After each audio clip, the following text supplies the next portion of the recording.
보통 우리가 알고 있는 욥이란 인물은 어, 하나님 앞에서 끝까지 인내하는 자, 수많은 친구들의 그 정죄와 판단에서도 끝까지 하나님 앞에 거룩함을 지키는 자라는 그런 인식이 있지만, 사실 우리가 알고 있는 그런 욥의 모습은 초반 2장까지의 모습이었고, 그 이후부터는 우리가 잘 알다시피 거친 표현과 정제되어 있지 않은 언어로 하나님 앞에 따지듯 또 불평과 불만을 담은 기도를 했던 인물이 바로 욥이었습니다.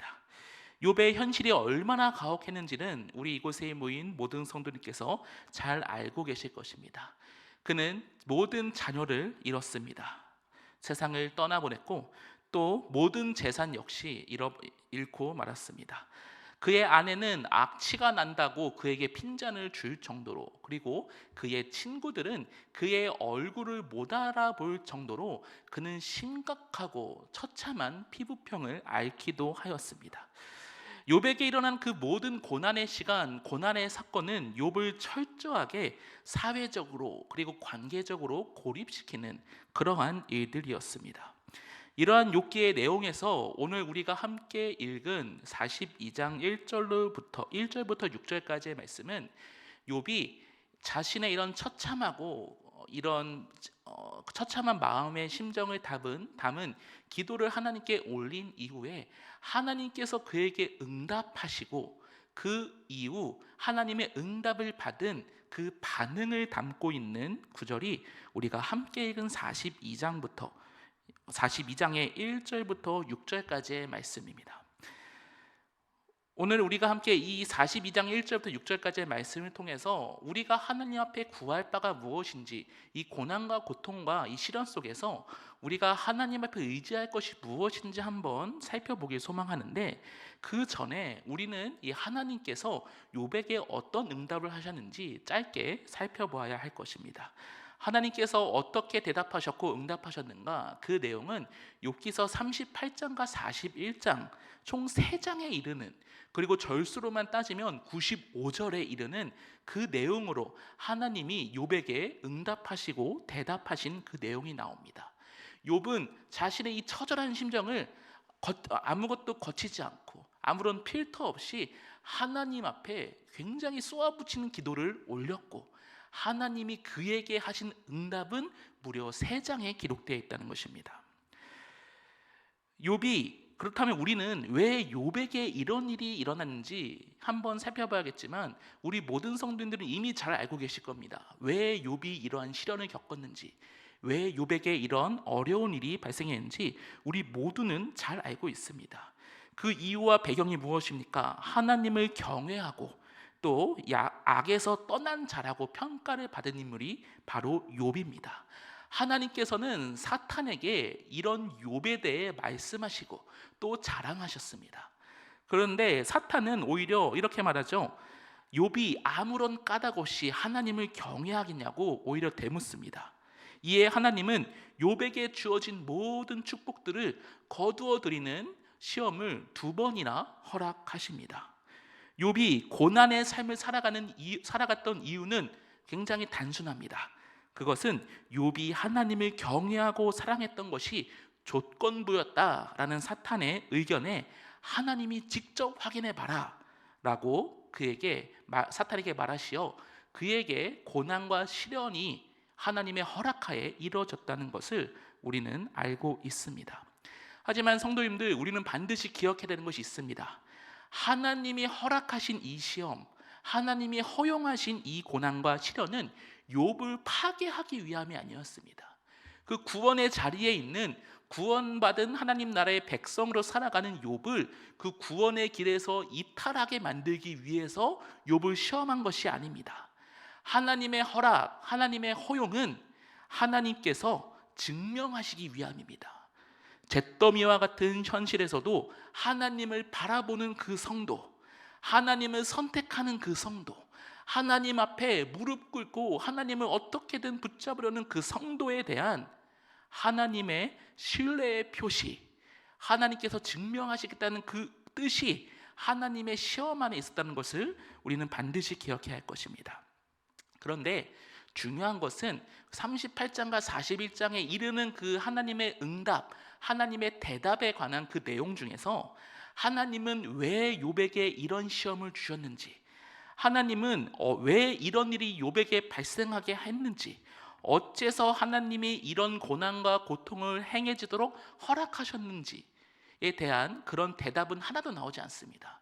혹은 하나님께서 이후에 욥을 어떻게 회복하시고 어떻게 축복하실지에 대한 그런 희망찬 대답도 하나님의 응답에서는 나타나지 않습니다. 오히려 38장과 41장의 그 핵심적인 내용을 추려보면은 하나님께서는 욥에게 말씀하시고 질문하십니다.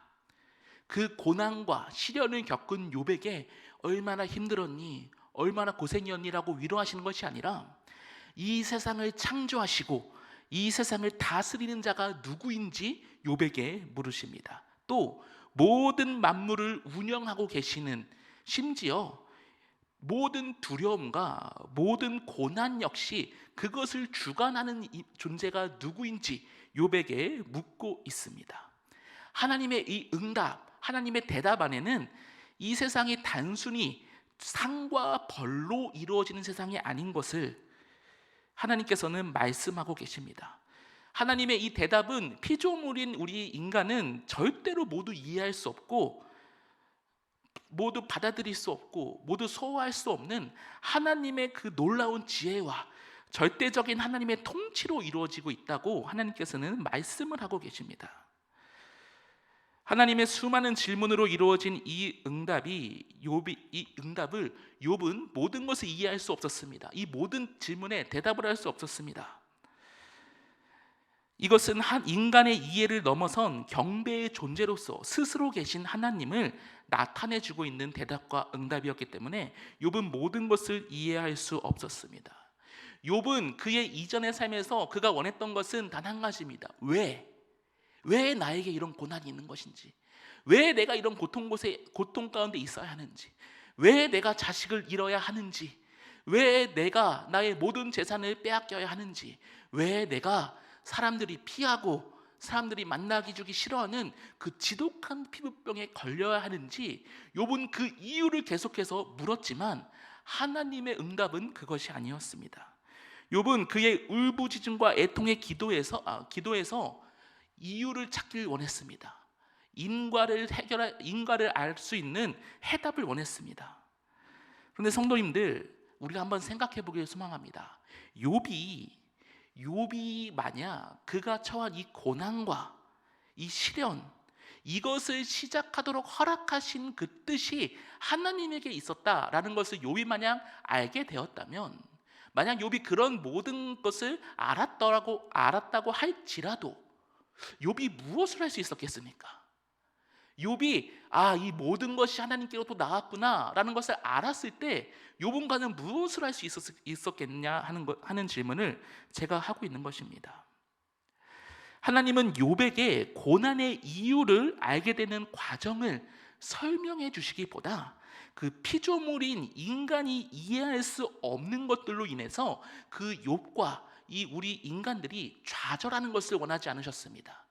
우리는 하나님의 모든 뜻을 이해할 수 없고 하나님의 모든 계획을 이해할 수 없는데 그 이유를 알았다고 해서 이 죄만은 오직 죄밖에 없는 우리는 하나님의 그 뜻 안에 좌절할 수밖에 없는 부족한 존재이지만 오히려 하나님은 그 좌절 대신에 우주 만물을 통치하시고 주관하시는 스스로 계신 하나님의 존재를 올바로 알고 올바로 믿게 함으로써 그에게 은혜를 덧입혀주시는 방법을 택하신 것입니다. 하나님은 욥에게 그가 할 수 없는, 그가 어쩔 수 없는 무기력함이 아니라 오히려 욥에게 은혜를 더해 주시면서 욥이 어떻게 이것을 이겨내야 할지 그 대답을 해주고 계신 겁니다. 이 대답을 들은 욥의 반응이 오늘 우리가 함께 읽은 42장의 1절부터 6절까지에 이르는 말씀입니다. 2절 말씀에 이렇게 나와 있습니다. 주께서는 못하실 일이 없사오며 무슨 계획이든지 못 이룰 것이 없는 줄 아오니. 욥이 하나님의 대답을 듣고 하나님의 응답을 듣고 하나님 앞에 고백하는 것은 무엇이냐면 하나님께서는 못하실 것이 없는 분이시며 하나님이 계획하신 모든 일이 이루어지지 못할 이유가 하나님께 없다는 것을 깨달았다고 그가 믿음으로 고백하고 있는 것입니다. 그 이후에 욥은 무엇을 말하고 있습니까? 분명 욥은 그 이전의 삶, 이 하나님의 응답과 말씀을 듣기 이전의 삶에서 분명히 욥은 이렇게 말합니다. 자기 자신을 법정에서 변호하듯이, 또 자기의 당연한 권리를 주장하듯이 하나님 앞에 당돌하게 묻고 하나님 앞에 질문하는 내용이 있습니다. 그런데 그는 비록 그러했지만 이제는 그의 삶 속에서 하나님의 말씀과 하나님의 뜻을 귀로만 들었던 자에서 하나님의 은혜를 눈으로 본 자로 변했기 때문에 이제는 자신의 모든 뜻을 거두어드리고 하나님 앞에 회개한다라고 그가 고백하고 있습니다. 이제 욥은 하나님의 응답에 이렇게 반응합니다. 6절 말씀에 그러므로 내가 스스로 거두어드리고 티끌과 재 가운데서 회개한다 라고 나와 있는데, 이 말씀은 아브라함이 창세기 18장에서 소돔과 고모라를 위해 회개할 때 그때 쓰였던 표현이고, 또 요나의 심판의 선고를 들었던 니느의 왕이 요나서 3장 6절에서 회개할 때 쓰였던 표현입니다.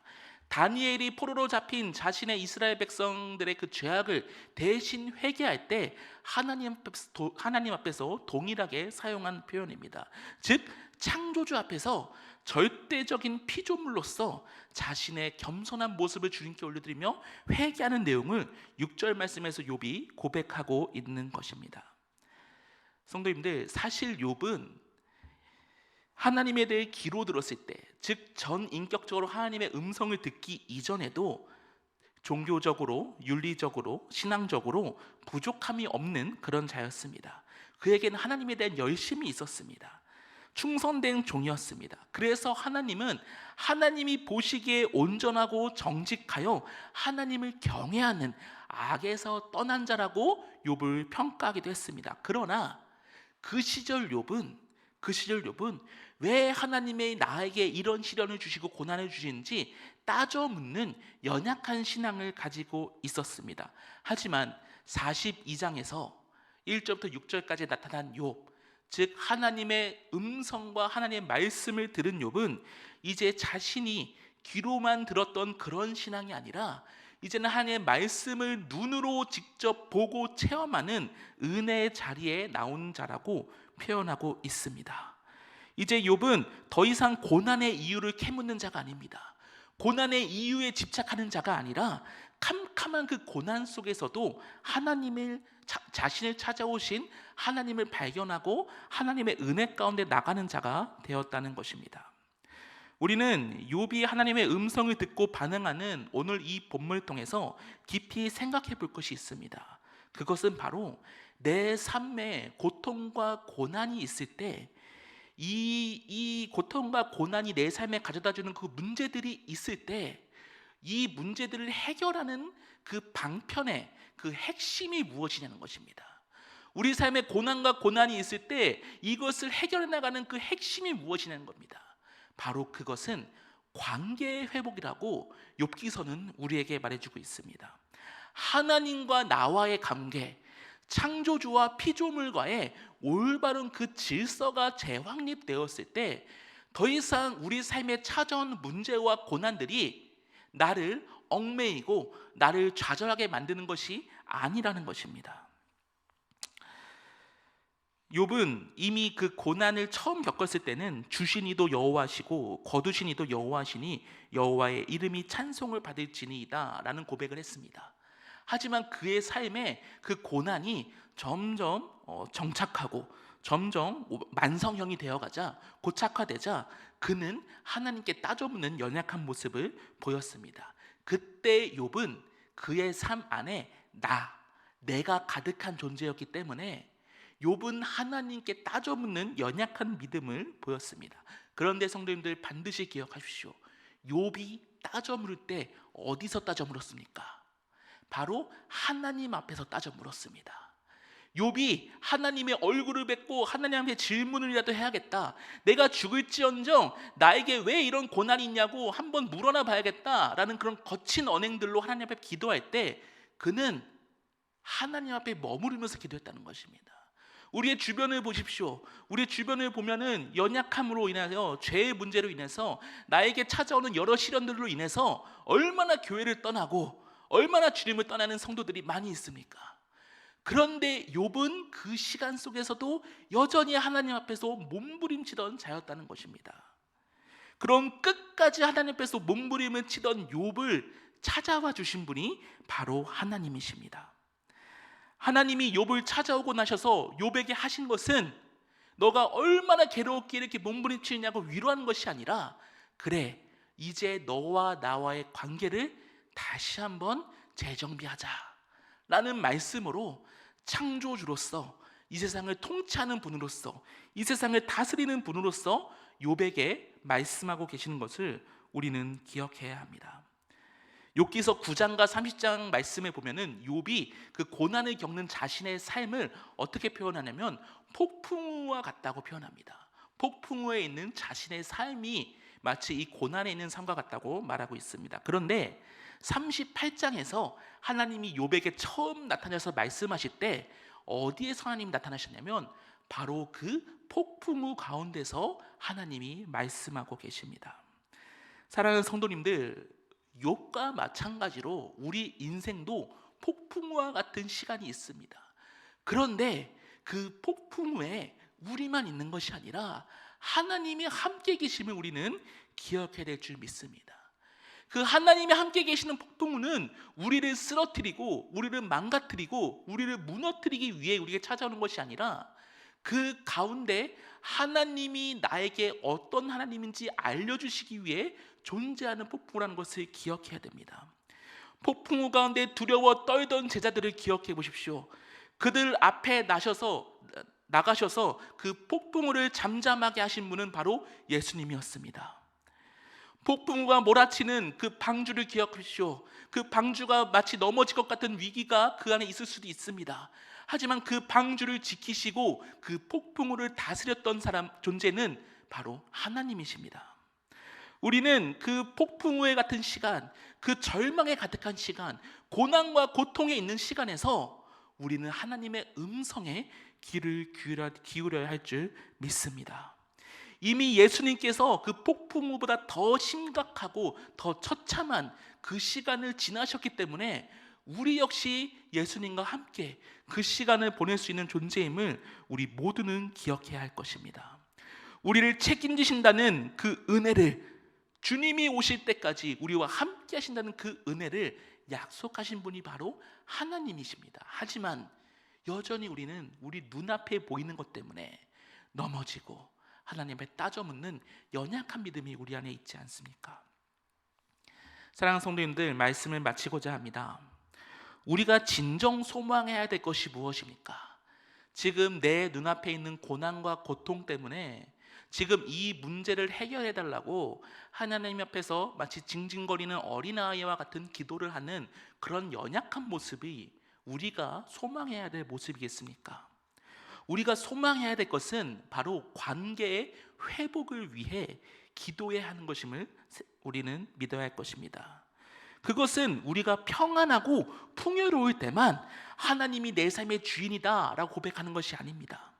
진정한 관계의 회복은 폭풍과 몰아치는 그 한가운데에서도 고통과 좌절만이 가득해 보이는 나의 가장 처참하고 가장 처절한 그 삶의 그 한가운데서 하나님이 나의 참 주인이시라는 고백을 하는 것이, 그런 고백을 할 수 있는 것이 우리가 회복해야 할 하나님과의 관계임을 우리는 기억해야 될 줄 믿습니다.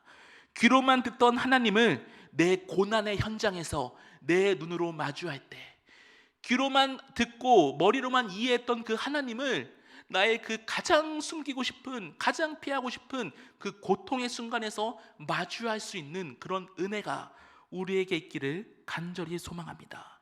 그럴 때 우리는 비로소 좋을 때만 기념하고 좋을 때만 나오는 그런 신앙에서 벗어나 어떤 순간에도 나와 함께하는 하나님을 신뢰하는 신앙으로 나아가게 될 줄 믿습니다. 내 삶의 모든 울타리가 무너져 잿더미가 된 것 같은 그 순간에도 오직 하나님 한 분만으로 충분하다고 고백할 수 있는 우리 저와 모든 성도님들이 되시기를 간절히 축복합니다. 우리 함께 찬송 부르며 기도한 시간 갖도록 하겠습니다.